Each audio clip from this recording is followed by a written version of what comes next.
sell is HR consulting, because you really can't connote a clear value at the end of the spectrum. So HR shared services is just one step short in terms of difficulty. So when you're actually in the business of taking HR shared services to clients, it's extremely important to keep what he said in mind, that if you cannot weave a shared agenda, you're a dead duck. You might just about get there, but I don't think you'll make a difference. You may not last. The aspect of shared agenda also connects in some senses with a larger vision in terms of the organization itself and whether you are closely connected. So in my mind, when we are talking about Gilmore and Pine's experience economy at one end of the spectrum and commodities at the other, so you're talking of actually a graded way of going up. So you first have commodities, then you're talking about products where you've given it a brand, then you've talked about services where it is intangible, then you're moving to experiences. The way we need to measure ourselves in the HR shared services community should also change. You need to look at market share as the lowest level. You have to find a way to move from market share to mind share to heart share and hopefully to life share, where you become embedded into your client's life, where his business plan creates some space for you to rest. The day you can get there, then actually you are very close to doing what the panelists have been talking of in terms of shared vision, shared agenda. And in my mind, sometimes when we look at business, we tend to see it too often as just business. So one of the things that I've kept hearing from both of them is that their thoughts had a philosophical underpinning from which they drew their lessons in terms of what they were doing. So if you look at what he was talking of, saying if I'm in a department and I do well there, however well I do, unless I have an integrated truth, I'm not there. So a lot of times when we actually look at what is the meaning of service, we don't have to go too far. Now, if you look at lasting relationships, they're built on the premise of what you do for others rather than what you keep taking from others. And when you're actually talking of client relationships, I think they perceive very quickly whether you truly care. And when you do that, you start actually getting closer, and the aspect that goes around it is your ability not only connote value, but to create and offer it on the ground. And I think if you do that, you would operate at the highest level that both the gentlemen talked of, where you create a shared vision and you provide experiences. And you're a win-win because both you and your client are taking off together. Thank you so much. Thank you.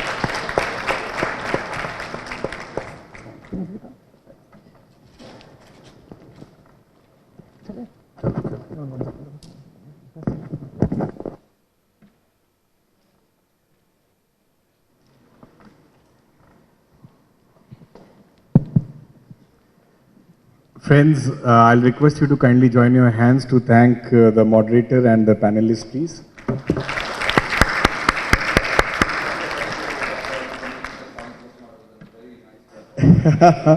So, to do the honors, I'll request Pankaj to come forward and present a memento as a token of our respect and appreciation to Dr. N.S. Rajan.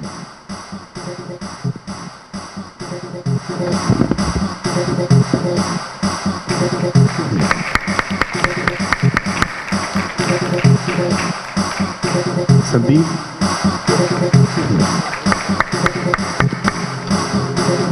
Nishan. Thank you indeed, and we look forward to your support and guidance to National Charity Network. Thank you indeed. Thank you, guys. Now I'll request Mr. Harish Devarajan. There is a, as it was shared by Pankaj yesterday, that there is a primary research which has been done on shared services, and Mr. Harish Devarajan will be presenting that research. Good afternoon. It gives me great pleasure to present to you the research findings that I have been able to gather over the last 4 or 5 months.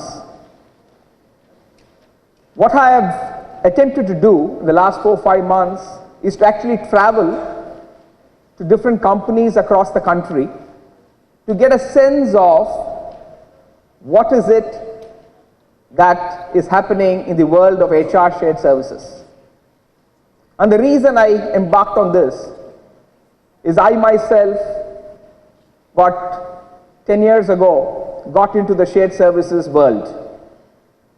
I was in Unilever at that point of time, and Unilever decided to do a transformation of the HR function, and I was part of the team that was leading that.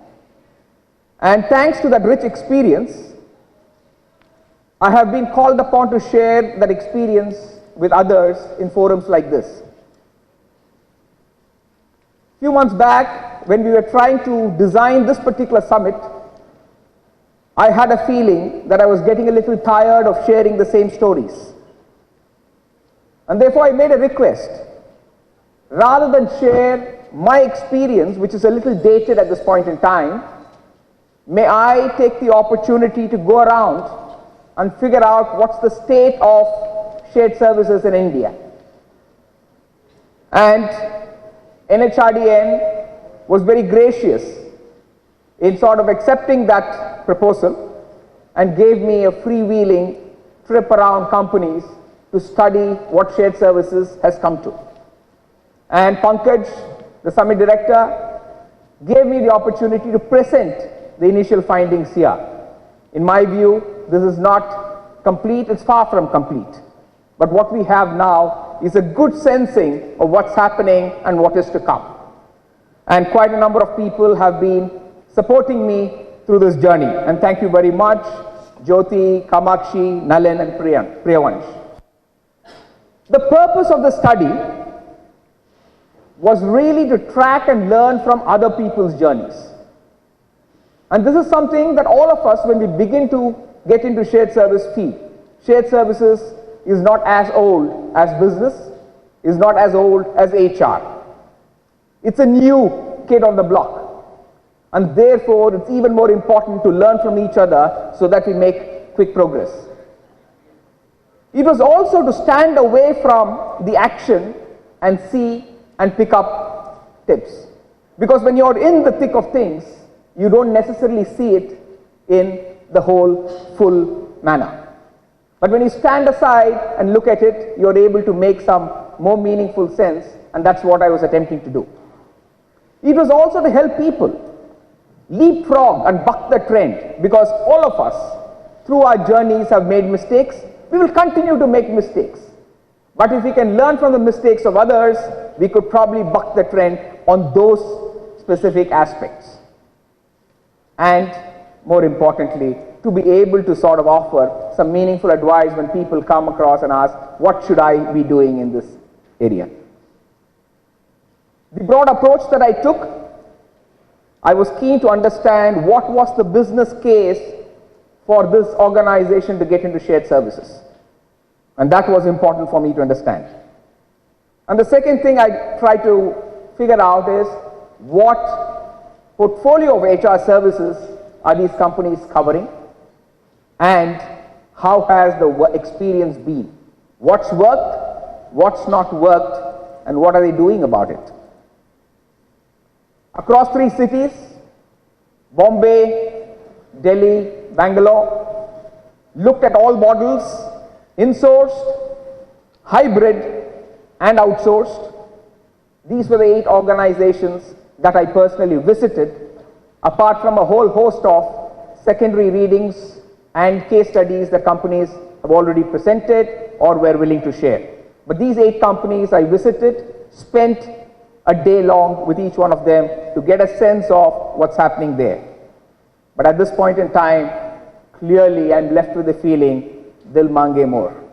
Like I said, this is just the beginning, and I believe that this journey will continue. I want to say this as a caveat. I am not completely an authority on the practices of these 8 companies. For what I got was only a peek through the keyhole. And what I saw and what I sensed is what I am sort of pulling together and presenting to you. If you look at the business case, it's quite a wide array of reasons as to why companies got into shared services. The popular belief is that it is always cost efficiency that drives companies to get into shared services.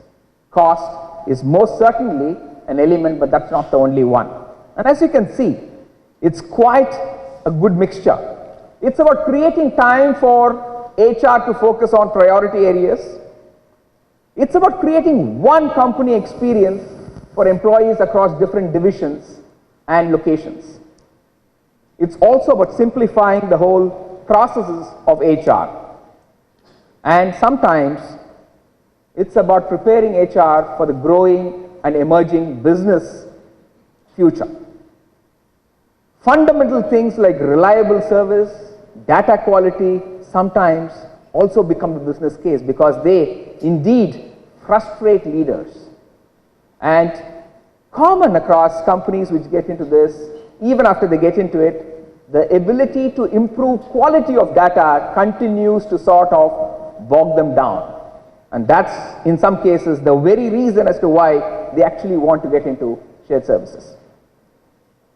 Some questions about whether we should be insourced, outsourced, hybrid, it's all about appropriateness of the model to your context. Depending on what business case you're trying to sort of serve, the model sometimes chooses itself. If cost is the key reason as to why you're getting into shared services, outsourced in India rules it out in most cases because the cost arbitrage doesn't exist. The reason why the developed world moved to shared services was cost, and India, Manila were the preferred outsourced destinations. But in India, if you were outsourcing, you had to therefore invest a lot more. Centralization became a key reason.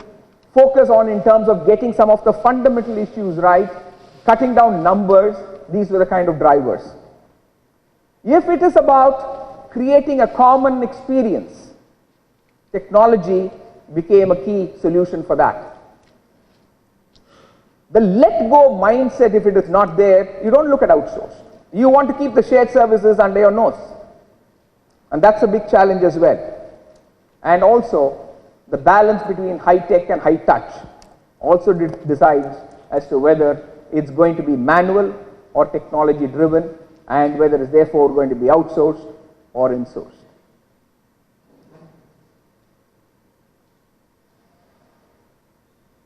Companies have taken different approaches to this entire thing.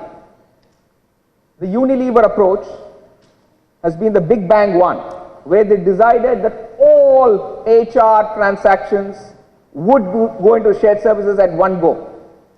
Recruitment, learning, administration, payroll, compensation, HR lifecycle management, the entire thing went one shot into shared services. Big risk, big bang, but quick returns. But that's one end of the spectrum. If you look at Sapient, globally they decided to go into shared services, but one process at a time, and the India arm of Sapient decided to lead the way by marching ahead faster than the global organization wanted to, so that they became a global pilot for Sapient. While the India arm is fully under the HR services, all transactions of HR shared services, the global arm, the global parts of Sapient are still moving slowly. Wipro, which by itself is a service provider to many organizations, they are providing shared services to other organizations, said that we will do this in a fashion that this is proof of concept. We can get our potential customers to come and see the shared services within Wipro to understand as to how this is run and how this is managed. In many ways, therefore, they started this, it was in-house shared services, which was running the full breadth and length of the transactions, and it was therefore projected as a proof of concept to potential clients. Mahindra's adopting a step-by-step approach, early some processes and slowly adding on other processes. If you look at the enablers for success, where have companies tasted success and why have they tasted success? I think over the last day and a half, you've heard this time and time again, leadership buy-in and leadership support, clearly the most important thing. If the leadership is not convinced and it's not supporting you to the hilt, you're going to have a back and forth kind of a journey. It's really not going to make much progress. The importance of technology cannot be overemphasized. Technology really raises the game. And the appropriate technology is critical. And quite often, since technology is the big cost guzzler, organizations tend to do a halfway house in terms of deciding on the technology they want to invest in. And that seems to have cost a lot of heartburn for companies. Companies are continuously changing technologies and investing in one from the other because as they realize the importance, they realize the inappropriateness of what they've gone in for and they're trying to improve. It's better to go in for something which is a little bigger, a little more state of the art, even if you are not ready for it, because very soon you are going to need it. And that's the experience that's coming out with in terms of investment in technology. Role clarity amongst the HR players. We heard about the 3 boxes all of yesterday. The clarity in terms of what each box or people in each of these boxes do is extremely important. What will the HRBP do which is distinct and different from the COEs, how is it different from what the shared services will focus on? That clarity helps in making seamless and fast progress. Discipline is a big ask. All of us are in discipline, not just in HR, but as individuals. Indians are very, very innovative. And innovation in our parlance means indiscipline. And for shared services, that is a big, big problem. Because if you decide this is the new process, we want people to follow that. Exceptions create the real issue in shared services. And we yesterday also listened to people talking about VIP treatment. Will there be exceptions for the top? Will there be a differential kind of SLAs? Those are the starting point of the demise of shared services. Measures and revenue. What are you going to measure and how often are you going to review and how transparent is it? Makes the success story quicker and faster. And most importantly, it is not one destination, but it is a moving destination that we are embarking on. Shared services